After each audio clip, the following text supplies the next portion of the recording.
બિસ્મિલ્લાહિર્રહમાનિર્રહીમ। તમામ તારીફ અને વખાણી સાથે પરવરદિગારના કે મને લાયક બનાવ્યો કે હું આ જનરલ મીટિંગની અંદર એક બે શબ્દ બોલી શકું।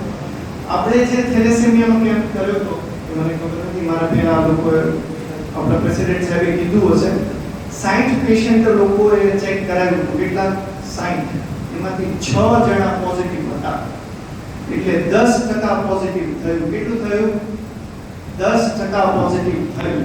હવે થેલેસેમિયાના બારામાં 10 મિનિટ હું જુમાના દિવસે બોલી ચૂક્યો છું, પણ આસાન ભાષામાં એવું સમજો કે થેલેસેમિયા એવી બીમારી છે કે જેને આપણે સમાજમાં ફેલાવાથી રોકી શકીએ, અને એને રોકવાનું એકમાત્ર રીત એવી છે કે થેલેસેમિયા વાળો પેશન્ટ બીજા થેલેસેમિયા વાળા સાથે લગ્ન ન કરે।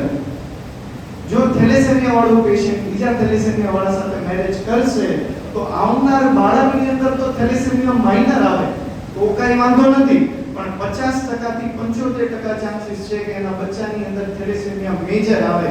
જો થેલેસેમિયા મેજર આવે તો જીવનભર એને બ્લડ ટ્રાન્સફ્યુઝન કરાવવું પડશે। જીવનની જે મર્યાદા છે, જે ઉંમર છે, જિંદગી અને મોતનો માલિક ઉપરવાળો છે, પણ જિંદગી થેલેસેમિયા વાળા પેશન્ટની 28 થી 30 વર્ષથી વધારે નથી હોતી। થઈ શકે કે ઘણા બાળકો પેદા થવાની સાથે ગુજરી જાય। એટલે એક થેલેસેમિયાના બાબતે અગર જો આપણે બધા સાથે મળીને કામ કરી શકીએ તો અમારો લોકોનું કોન્ટ્રીબ્યુશન રહેશે। એઝ અ ડોક્ટર ટીમ અમે લોકો ઊભા રહેશું।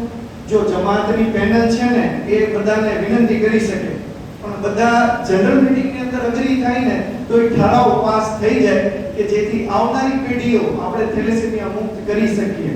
વાખરો તાના અલહમદુલિલ્લાહી રબ્બિલ આલમીન।